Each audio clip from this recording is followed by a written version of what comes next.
والصلاة والسلام على أشرف الأنبياء والمرسلين سيدنا ومولانا محمد وعلى آله وأصحابه وأزواجه وذريته والتابعين. أما بعد، وقال المصنف رحمه الله تعالى ونفعنا بعلومه في الدارين. بسم الله الرحمن الرحيم. اللهم يسر ولا تعسر وتمم لنا بالخير. اللهم اقضي حاجاتنا يا الله في الدنيا والآخرة. وإذا حصلت لخلوة هذه المقامات كان قلبه كالبحر لا يتغير بإذن الناس، كما قال رسول الله صلى الله عليه وسلم: كن بحرا لا تتغير. فتموت البريات النفسانية به كما غرق فرعون وعاده في البحر ولم يفسد البحر، ثم تكون سفينة الشريعة سليمة جارية عليه، ويكون روح القدس غواسا إلى قعره ويسير إلى دار الحقيقة، ويخرج من لؤلؤ المعرفة والمرجان اللطائف المكنونة، كما قال الله تعالى في القرآن العزيز: بسم الله الرحمن الرحيم. يخرج منهما لؤلؤ والمرجان.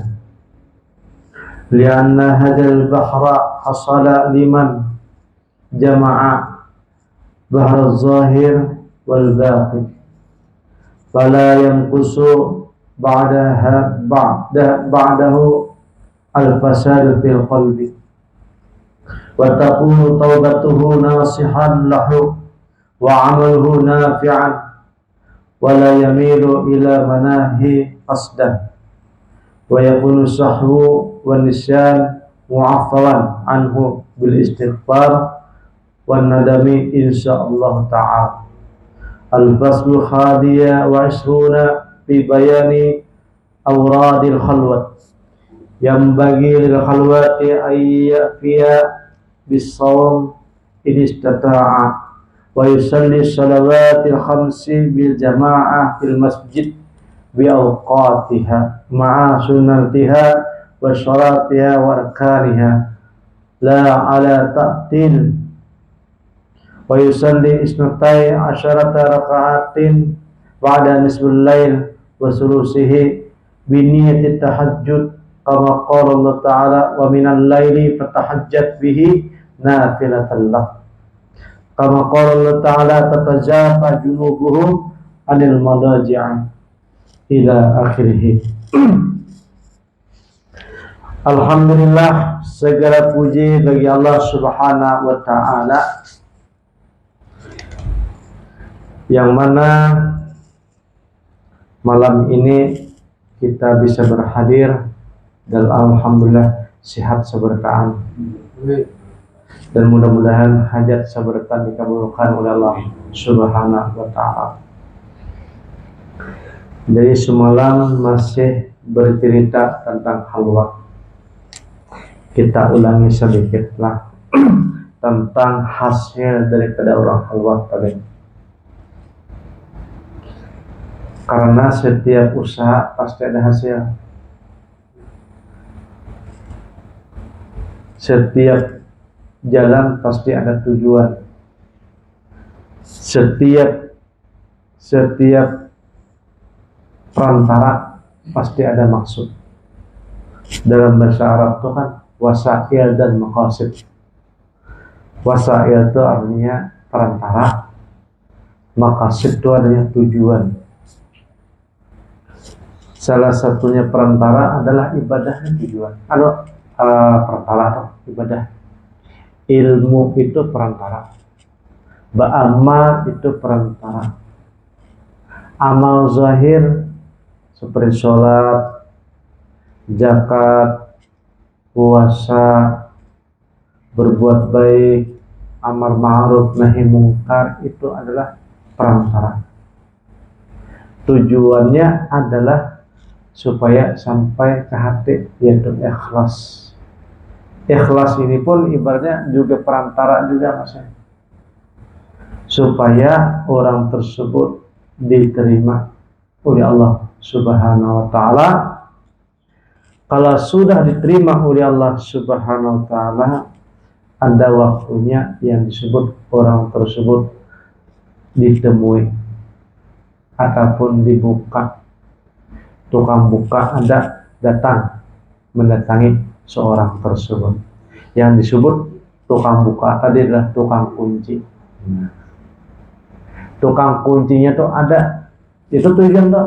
Kalau sudah tukang kuncinya datang, sudah terbuka, nah disitulah orang tuh disebut mulai beramal. Kalau belum dibuka kunci, orang tersebut masih dikategorikan orang tuh masih belajar beribadah, belajar sembahyang, belajar amal ma'ruf, belajar khusyuk, belajar ikhlas, belajar tauhid dan sebagainya. Karena apa? Masih kira-kira diterima atau kada, sesuai kada. Nah itu artinya masih belajar. Tetapi kalau orang sudah tadi dipatihakan, dibukakan, itu sesuai yang dikerjakan sesuai dengan anjuran. Sesuai dengan anjuran. Tubadil anjuran sudah dikerjakan. Jadi karena sudah orang tadi sampai, akhirnya kada ada yang diperbuat kecuali sesuai dengan izin. Nah, orang tersebut akhirnya ada izin, beramal ada izin, pakai surban ada izin, berpulang ada izin, apalagi berdakwah ada izin. Nah, kalau kada terbuka ada izin, kada boleh. Berarti kalau kada ada izin berdakwah, berarti masih ibaratnya umpatan. Tauhid nih ibaratnya ada yang umpatan, ada tauhid dapat seorang. Nah, kalau tauhid kita belum dapat, tauhidnya belum dapat, belum dilajari, belum dibukakan, berarti kita masih mengumpati orang banyak. Masih mengumpati banyak. Ya, dalam bahasa ilmu agama tuh yang disebut adalah taklid. Taklid masih. Tauhidnya taklid. Nah, sedangkan kalau taklid ini masih belum aman. Taklid ini masih belum aman. Umpatan karena orang tahulu umpat tahulu, kahilir umpat kahilir. Tetapi Imam Al-Ghazali ataupun ulama-ulama yang terdahulu, orang tersebut harus kasat kabuka tirai supaya berjumpa dan bertemu dengan yang tukang lajari siapa. Nah, kalau di situ akhirnya tersebut orang tersebut yang disebut adalah tauhid mutlak. Bertauhid mutlak. Ada umpatan lagi. Ada umpatan, maksudnya terdapat sudah patennya dah. Karena sudah bertemu dengan perguruannya. Nah, itu diantaranya orang-orang yang dibukakan hijab tadi. Nah, jadi hasil daripada khalwat itu sampai ke situ bukan sekadar ta'amaliyah, bukan sekadar membersihkan hati. Amun gusuk, harus gusuk, kada hasilnya, kada payu, kada damai lah. Makanya hasil. Kalau seseorang tersebut sudah hasil, apalagi bertemu dengan tukang buka tadi, patih yang disebut patih tadi, tukang buka, putuh aja orang bahasa orang Arab tuh kan putuh ulah arifin. Nah, tabuka putuh, nah arif tabuka. Jadi ketika orang dibuka tadi, inya masing-masing kena gurunya dah.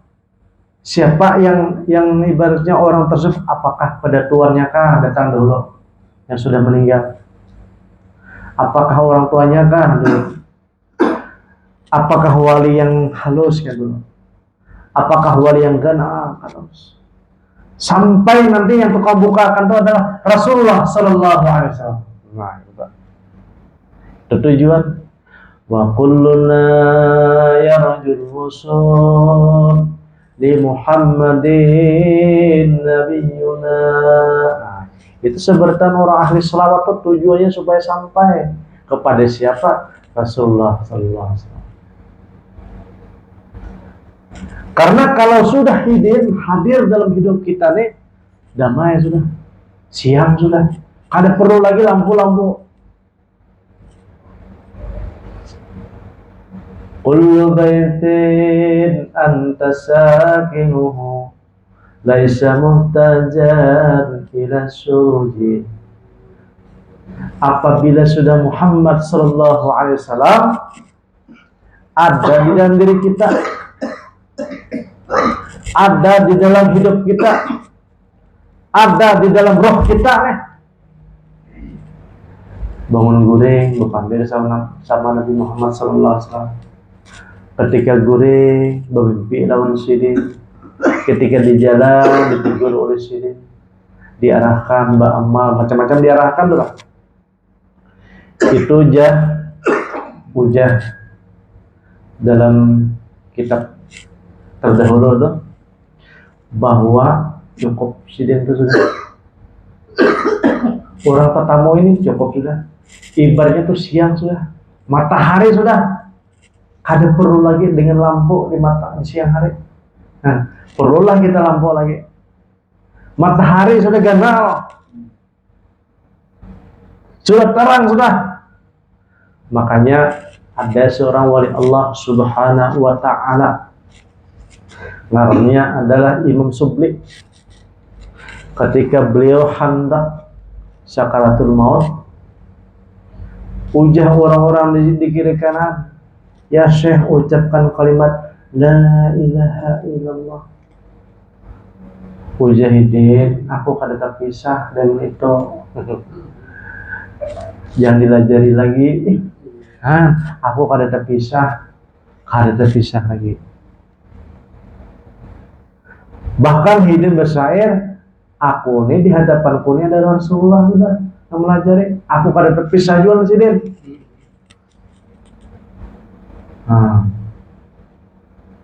Kada terpisah lagi. Karena itulah tujuan yang paling utama bertemunya dengan Rasulullah Sallallahu Alaihi Wasallam, roh kita. Dan kita kalau ketemu dengan beliau itu diantaranya tanda-tandanya ujah Imam Al-Ghazali adalah diri kita itu tenang dan nikmat ketika mendengar suara beliau, lebih nikmat daripada mendengar musik di alam semesta ini. Coba nikmat, tenang, nyaman. Nah itu tanda-tandanya orang tuh bisa sudah ketemu lawan Nabi Muhammad Sallallahu Alaihi Wasallam. Nah bagi kita kayak Pak belum ketemu nih. Makanya kita ini disuruh namanya Mbak Amalia dipancing-pancing dulu, dipancing-pancing. Nah, karena kan kemarin kalau kita tuh masih beramal saja, itu bagaikan perahu tuh masih di daratan, beramal ya. Kemudian setelah kita amal batin kita gawi, berarti perahu itu sudah sampai ke lautan. Amal batin, amal zahir, amal batin sudah digawi seperti ngarnya amal batin itu adalah seperti beramal ikhlas, khusyuk, tawadu, merendahkan diri, kada merasa harap, kada merasa bagus, membuang daripada sifat yang tercela. Kita buang, berarti orang itu sudah berisi kapal perahu, tetapi sudah masuk ke lautan, sudah berlayar nih, bagus sudah nih. Tetapi harus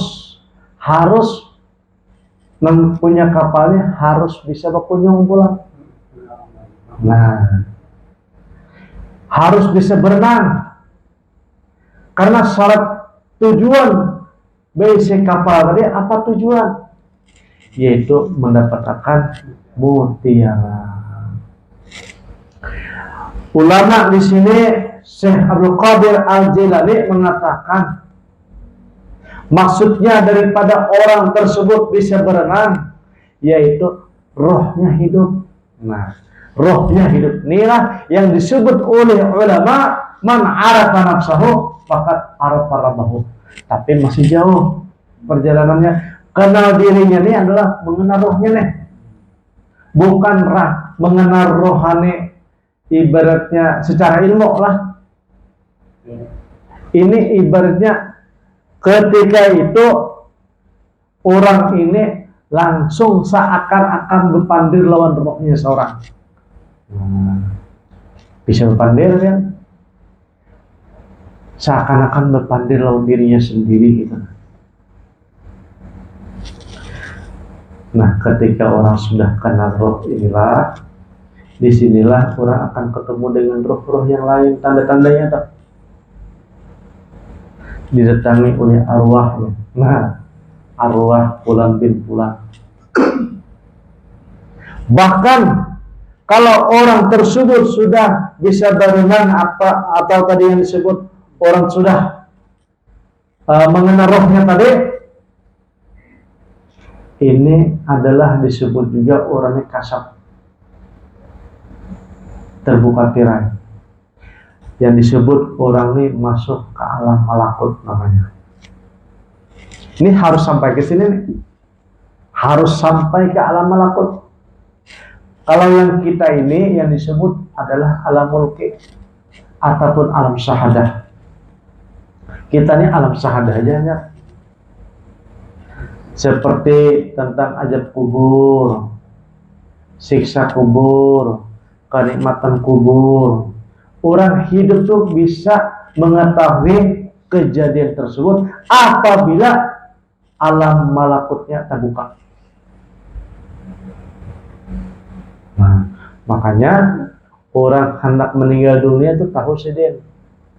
Rohnya berdahulu datang kepada Hidin ke rumah, bahwa aku minta izin ya, hendak meninggal dunia. Nah, Hidin tahu toh.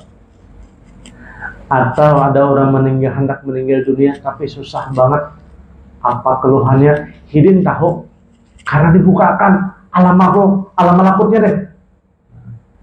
Kemudian Hidin berjalan ke kuburan, tahu di kuburan nih ibaratnya sedang diajab karena alam malakut terbuka sudah.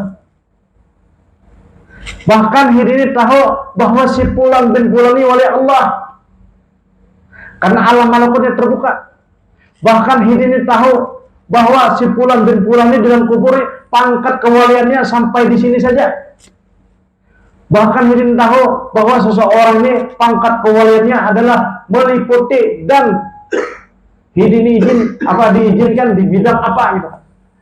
Apakah di bidang foto, apakah di bidang ilmu, apakah di bidang doa. Nah, ini adalah yang disebut Hidin ini adalah ulil absar, orang yang mempunyai mata hati. Nah, inilah yang disebut orang tuh kenal, yang disebut kenal diri tadi. Kenal dengan rohnya sudah. Rohnya kenal dengan yang lain. Karena sebelumnya diri kita ini kan dulu di alam roh. Sabar, tahan semuanya tinggal di alam roh. Jadi saling kenal sebelumnya. Nah, batu kailah. Nih, batukang. Nah, jadi sidin yang terbuka tadi kasab tadi yang disebut ini masuk alam malakut. Tak buka, maka ada orang bertanya, kayak apa ya? Kan kada nampak, kada jelas. Kayak apa? Orangnya mencungkung aja di wadah kita, tapi berkisah tentang Nabi, berkisah tentang wali, berkisah tentang kubur. Imam Ghazali telah menjawab, kalau seandainya ada orang bertanya seperti itu, sama dengan sahabat Nabi Sallallahu Alaihi Wasallam ketika berduduk ujian Nabi Sallallahu Alaihi Wasallam, malaikat Jibril datang. Padahal yang lain tuh kada melihat.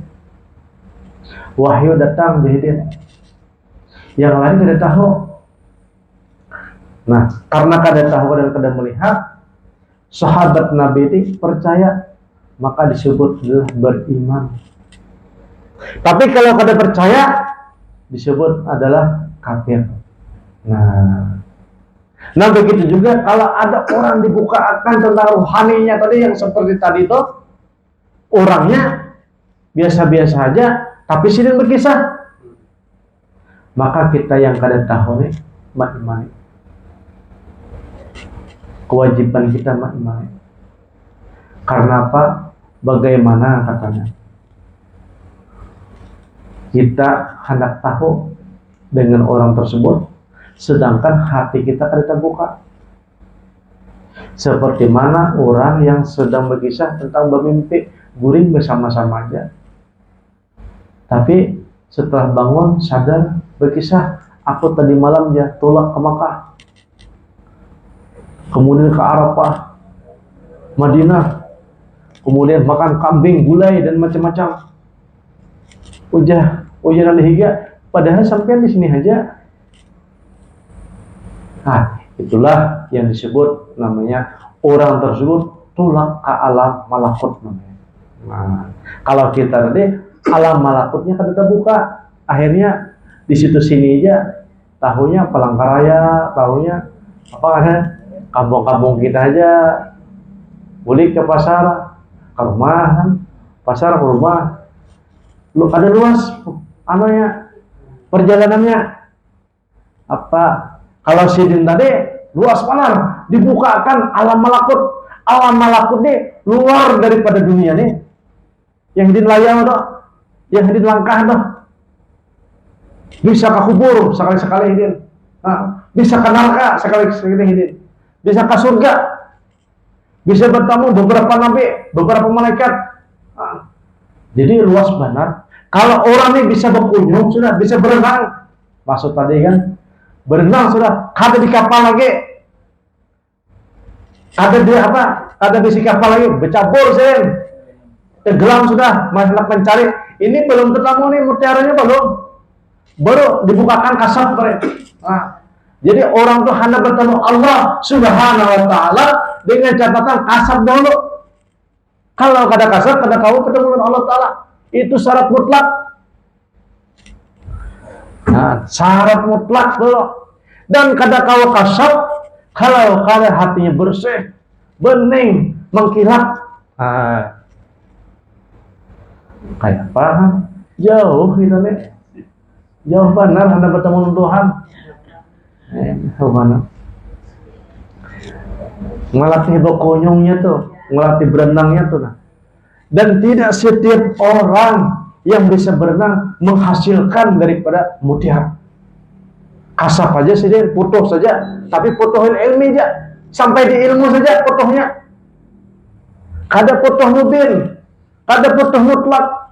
Nah, kalau putuh mutlak tuh ini bertemu dengan Allah Subhanahu Wa Taala.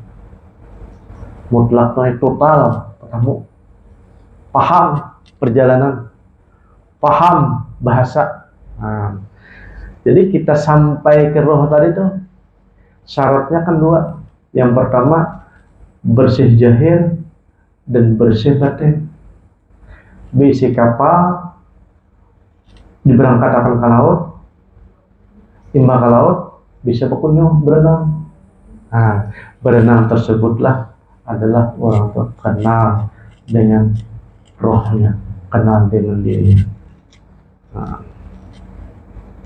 paham ya lah, gimitan kita. Nah, ketika orang tersebut sudah berenang sampai ke dasar, bertemulah dengan hakikatnya tadi. Itu pun ada penonton lah, ada penonton. Kada bisa sendirian berenang sampai menghasilkan mutiara tadi. Itu ada penonton namanya. Penonton yang paling andal adalah Rasulullah Sallallahu Alaihi Wasallam. Kada melewati Sayyidul Anbiya wal Mursalin, itu yang paling andal yang mengantarakan kepada Rasulullah Sallallahu Alaihi Wasallam. Nah, hendak bertemu dengan Rasulullah Sallallahu Alaihi Wasallam itu pun kada juga langsung. Boleh orang itu bermimpi, akan tetapi cuma melihat saja. Apa hasilnya melihat? Bertemu lawan Nabi, bermimpi, melihat lawan Nabi, apa hasilnya? Kalau kada diberikan hidayah, kada diberikan petunjuk oleh Sidin, itu malah kata guru-guru itu lebih baik Abu Jahal dan Abu Lahab ada bermimpi, melihat jelas. Tapi yang dimaksud adalah bermimpi dengan Rasulullah, bertemu dengan Rasulullah, kita dapat hidayah, diarahkan, dilajari, dituntun sampai yang dimaksud dapat mutiara dapat. Jadi kadangkala orang tersebut berenang sendiri kalau bukan Rasulullah Sallallahu Alaihi Wasallam yang menggandeng. Hidayahnya memberitahu, ini umat gua, ini jalannya ini jalannya ini.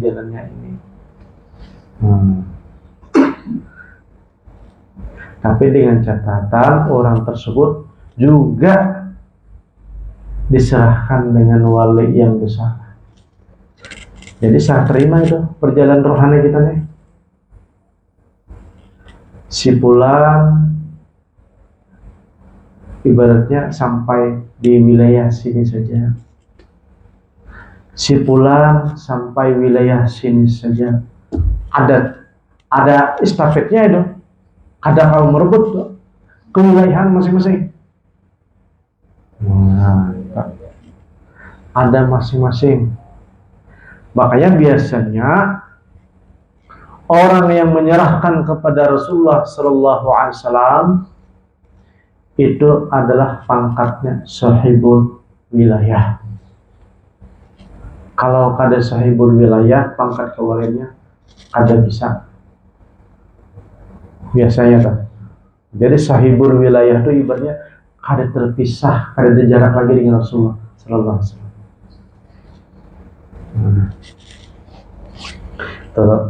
Kalau sudah diserahkan kepada Rasulullah itu menggandeng dulu, disiapkan dulu supaya orang ini ketika bertemu dengan mutiara ini kada kaget, kada gemetar, kada pingsan.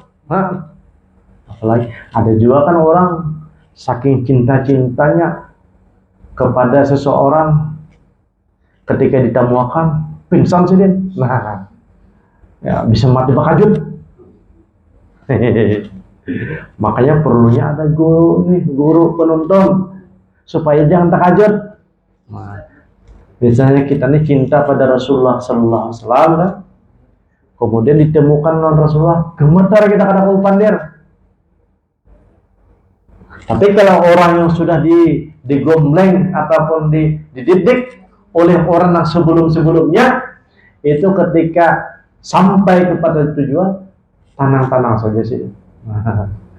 Karena sudah disiapkan. Mentalnya sudah disiapkan. Nah, tujuan terakhir adalah seorang tersebut mendapatkan hakikat hidup. Hakikat dia adalah bertemu dengan Allah Subhanahu wa Ta'ala.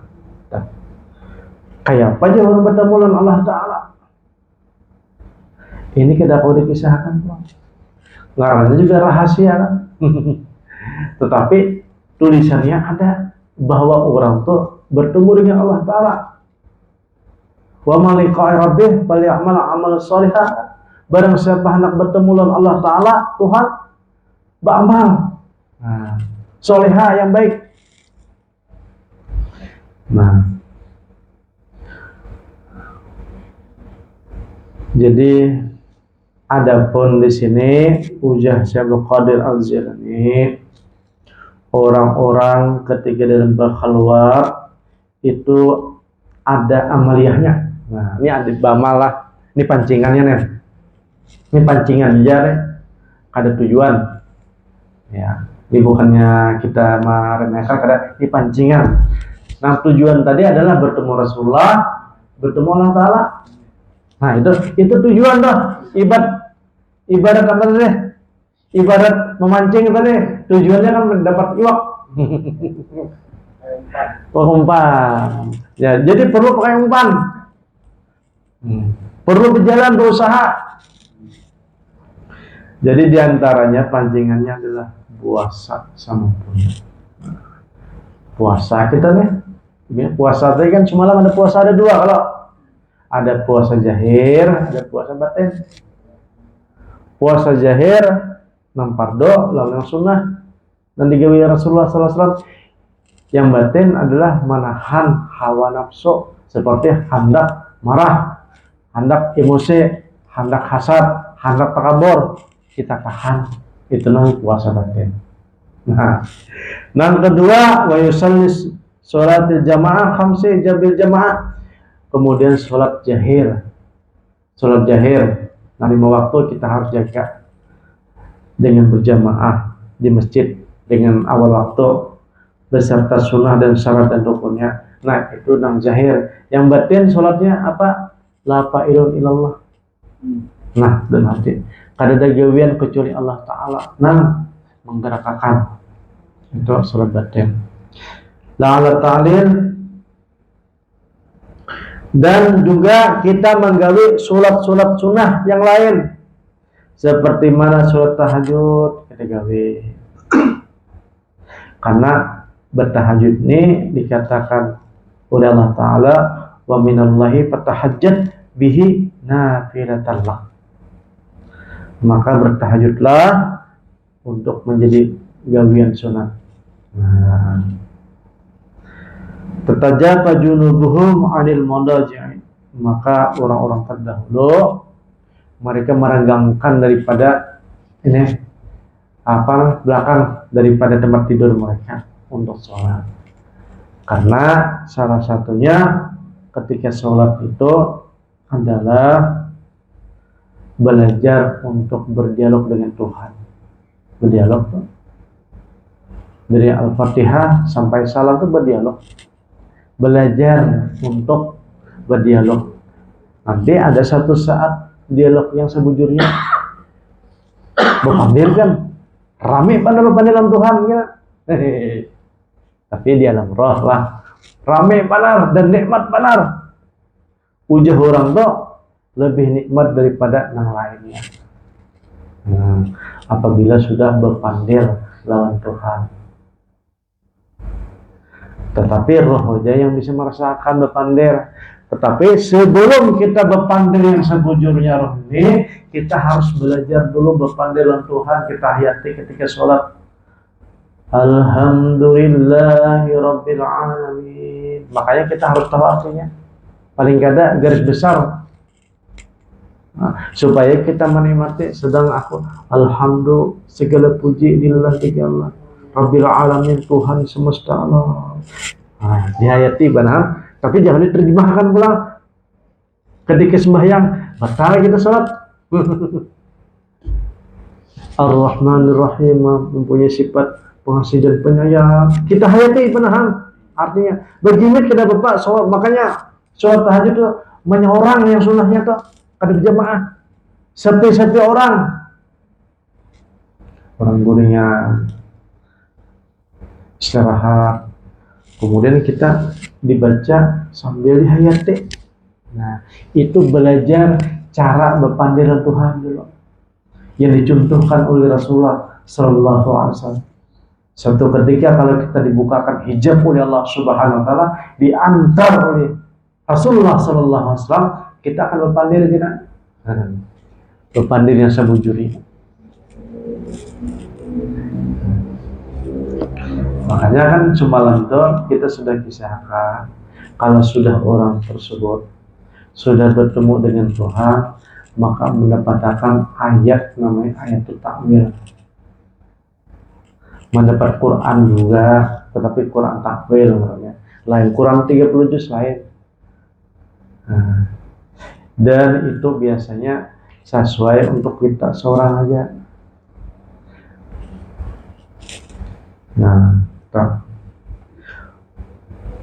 Kemudian apalagi amalannya kan? Ini amalan zahir aja bang, tapi sambil dibatinakan, sambil dihayat-hayati. Karena kalau sholat ataupun amalan ataupun dzikir, amun kada dihayati, disebut adalah sholat yang lalai. Fawailul lil musallin alladzina fi sholatihim khashi'un. Ada khusyuk, lalai jadinya.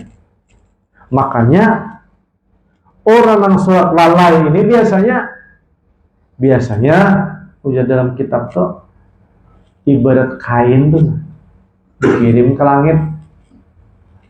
Kain tadi hitam, kada berwarna, kada baik. Akhirnya kain tersebut ditawakakan, dibuang lagi ke muka orang sembahyang tadi. Gara-gara lalai. Gara-gara lalai, makanya memang ngalih bang belajar khusyuk gitu ya. Maka diawali sebelum kita sholat tuh wuduknya kita perbaiki, dimulai kan wudhu itu artinya membuang daripada dosa-dosa supaya nyaman sembahyangnya. Wuduknya surut syarat dan rukunnya kita gawe.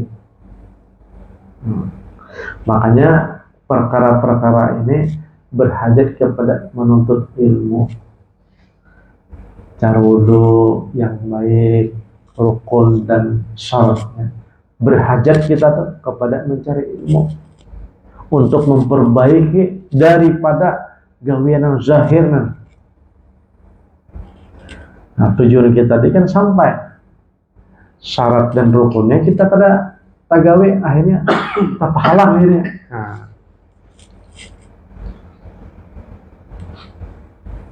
Kemudian sholat banyaknya ini sholat istikharah, kemudian sholat duha,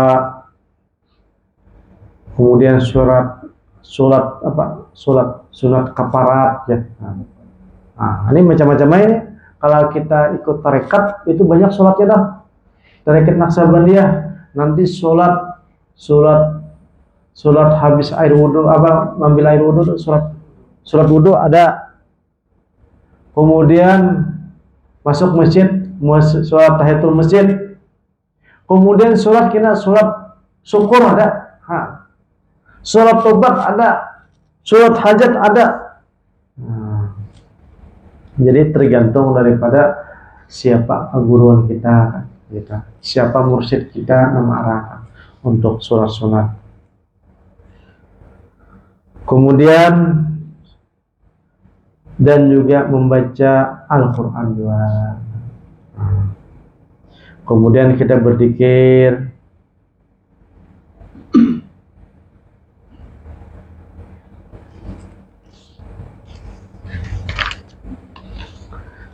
Dan diantaranya lagi amalannya adalah wa yang bagi di talib ayaqra doa as-safiyah fi kulli yawmin maratan amrataini wa yaqra'u min al-Qur'an bi kulli yawmin miqdari misnata ayatin summa yazkurullah katsiran imma jahran in kana min ahli jahri.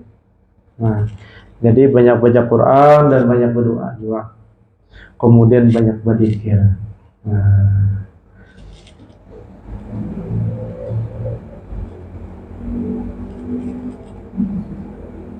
Dan istighfar, doa, zikir.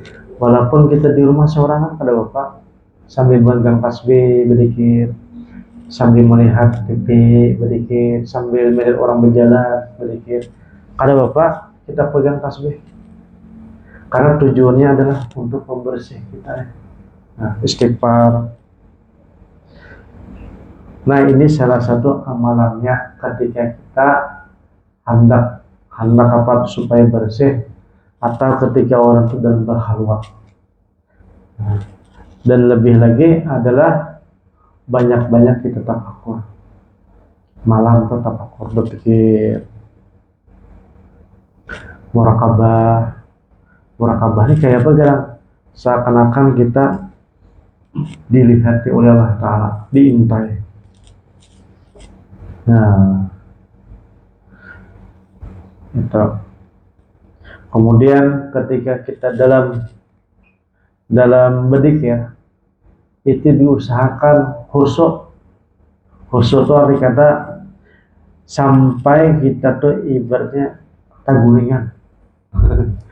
Tapi taguringan di sini kalau orang ahli zikir itu guringnya bukan guring yang ngorok lah. Itu tidurnya adalah masuk ke alam malakut. Ya betul. Orang ahli berzikir tuh. Maka ketika orang berzikir, awalnya diawali dengan berzikir, kemudian antara tidur sama tidak, itu disebut orang dia ini adalah panah. Nah, kalau orang itu sudah siap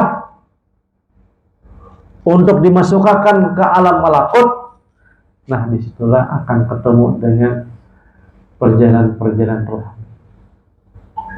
Makanya kami ketika dalam berzikir ataupun dalam istighosah berwiritan, itu ujar guru jangan dibanguni.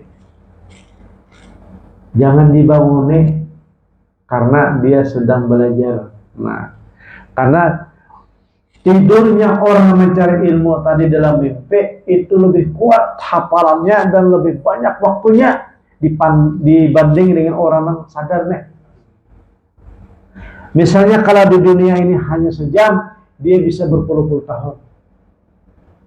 Dia perjalanannya kalau di sini ibaratnya beberapa langkah, di sana sudah sampai ke Mekah, sampai ke Yaman, bertemu, ada saran, ada amalan, ada titipan. Nah disitulah biasanya wali-wali Allah itu mereka itu sedikit belajar secara zahir, tetapi batin mereka diajari. Yang disebut akhirnya orang tersebut adalah ilmu laduni. Nah itu Pak, semua santri itu disuruh Allahumma inna nas'aluka ilman nafi'a, Allahumma tahrana futuhal arifin, walhamna malaikal muqarrabin, warzuqna amal sholihin. Ya Allah, bukalah futuhal arifin. Nah, karena kalau umur kita yang ini yang singkat, ada mampu malah mempelajari ilmu sampai ke tujuan tadi, ada mampu. Dikatakan oleh Syaikhul Qadir Al-Jilani, kalau orang tuna hendak bertemu dengan permata tadi, mengandalkan daripada ilmu kitab, 1 juta kitab nanti dibatik, 1 juta kitab alpin jadi 1000 kitab, jangankan 1000, satu aja kan dibentuk, jangankan satu membaca aja kan bisa. Apalagi bahasa Arab. Nah, perlu nahwu dan sharaf, ilmu balaghah, mantik dan lain sebagainya, ilmu alat-alatnya tuh. Hendak kita ibaratnya mau mempartikan berarti ilmu saja ada sanggup. Umur kita ada sanggup. Akhirnya ada sampai. Akhirnya kita tertipu di ilmu terus, tapi tidak sampai-sampai, tertipu kita. Tertipu. Makanya ujar ulama kita tuh harus mencari orang yang mudah dapat yang disebut adalah orang tadi adalah jajabiyah. Nah, karena kalau ada jajab, orang tersebut hanya mau empati ilmu saja, kitab akan sampai. Jadi harus jajab. Makanya ulama-ulama terdahulu kalau mendengar ada orang jajab, dikejarnya.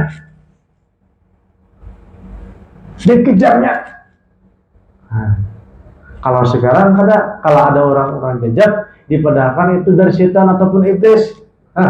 Tabalik. Padahal ilmu jajab itu adalah ilmu ringkas. Orang seharusnya mengaji 100 tahun, hidin cuma beberapa bulan saja. Nah, makanya dalam kitab dikisahkan kitab Imam Al-Ghazali, di situ ada kitab Babul Ilmi, Kitabul Ilmi, Fadilatul Ilmi.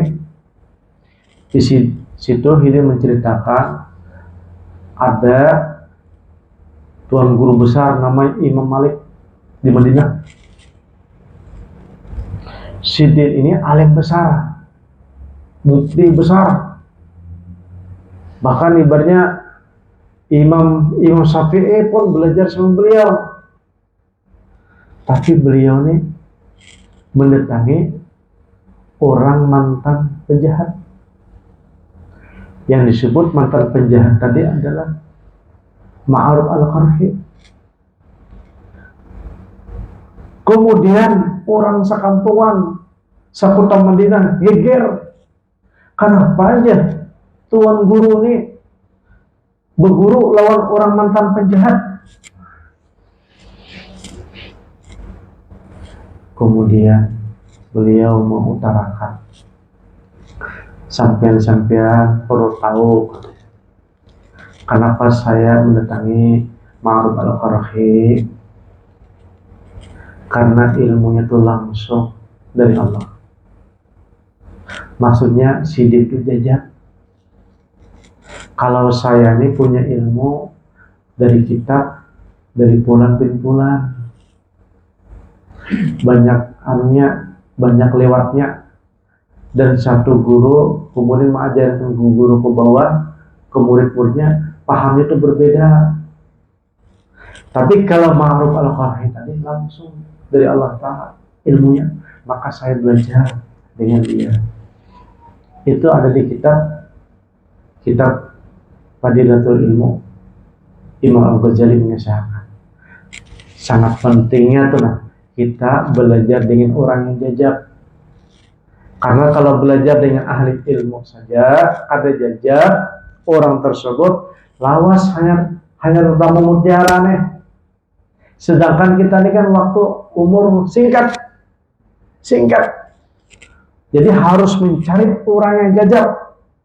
Kalau ada jajab, kita mempati rukun dan syaratnya. Misalnya lah, kita hendak tujuannya tadi dapat mutiara tentang berlian tadi, yang disebut adalah ilmu hakikat tadi, ilmu ma'rifat tadi. Kita melewati satu tarekat, misalnya tarekat Naqsabandiyah, misalnya lah, secara zahir tarekat itu, kita itu harus mengikuti syarat dan rukunnya dari awal, harus sempurna. Kalau kada sempurna, kita kada sampai. Misalnya rukun dan syaratnya, kita harus halwa, mengamalkan 70.000, kemudian puasa putih, puasa habang, puasa hijau, puasa hitam. Tuh ada tuh, ada puasanya, ada tertibnya. Kalau kita melewati yang ini nih, kita harus ikut dengan tata tertib. Baru sampai kita. Ibarat orang itu kan hendak ketemu dengan presiden, harus melewati beberapa orang yang ditemuin, dan harus punya karir dulu, punya keterampilan dulu, yang sehingga orang tersebut jenjang sampailah ketemu dengan presiden. Tetapi kalau jajab ini, orang tuh tanpa melewati jenjang, dari kampung langsung ke bertemu dengan presiden. Nah itu tuh. Maka kalau kita nih hendak juga sampai kepada presiden, kita mencari orang yang jajak tadi. Karena yang kita kisahkan ada ilmu sampai, ilmu mutiara. Kalau kita ibaratnya mengamalkan yang tadi, sholat, puasa, itu ibaratnya lambat benar. Lambat benar kita. Umur 70 tahun, misalnya, mengamalkan ini, masuk ke hutan, sudah mangga, batukan sudah, kedinginan menggigil, nyamuk pulang, lambat kita. Nah, jadi jaja ulama itu carilah orang yang jajab tadi. Nah, setiap hari bertemu dengan Rasulullah Sallallahu Alaihi Wasallam. Nah, setiap hari bertemu dengan wali. Nah, itu yang kita cari itu. Tapi jarang bang ketemu orang itu. Tapi pasti ada. Kadang-kadang pasti ada. Kitabnya ada, kisahnya ada, dan zamannya walaupun ibaratnya berbeda, tetapi pasti ada. Nah, itulah kalau hendak mendapat akal mudah dan mudah, nyaman, aman. Nah, kita cari orang yang jajak tadi. Nah, ibaratnya nyaman benar kan orang ini setiap hari bertemu dengan presiden, membawa oleh-oleh kan. Intan berlian, duit sakarung. Kita nih kalau paham mencari berusaha, memikul, begawai macam-macam. Hendak kayak gimana ibaratnya supaya nyaman tuh, bahasa Indonesia, bahasa paham kan. Nah, kayak tujuannya orang nih jajab nih setiap hari berkisah tentang surga neraka misalnya, tahu tentang akhirat, tahu tentang wali, tentang kedudukan Nabi, di mana Nabi, apa kesukaan Nabi, tahu sih. Nah, kita hendak juga tujuan kan gitu, ngarnya ibadahnya tujuannya ke situ bang. Ada yang lain. Nah, itulah tadi tujuan seberkah daripada ba'mal supaya mendapatkan hasil atau perubahan. Mudah-mudahan dipahamkan oleh Allah Subhanahu wa taala, dan mudah-mudahan kita dipilih oleh Allah Subhanahu wa taala dan ditemukan dengan orang-orang yang diberi Allah taala nikmat, yaitu ulil absar. Bi barakati al-Fatihah. Alhamdulillah.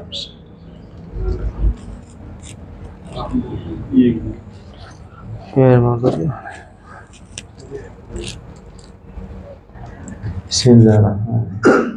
Abdul Jibri fa'alam annahu la ilaha illallah, la ilaha illallah, la ilaha illallah, la ilaha illallah, la ilaha illallah, la ilaha illallah, la ilaha illallah, la ilaha illallah, la ilaha illallah, la ilaha illallah, la ilaha illallah, la ilaha illallah, la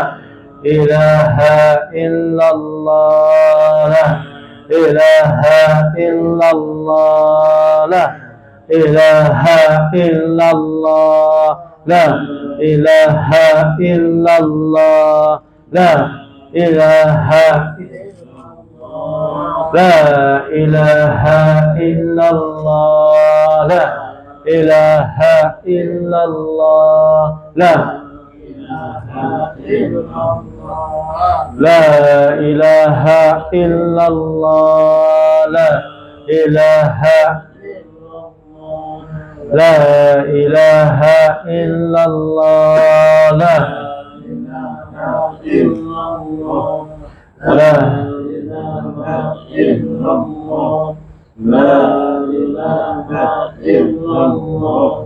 la ilaha illallah, la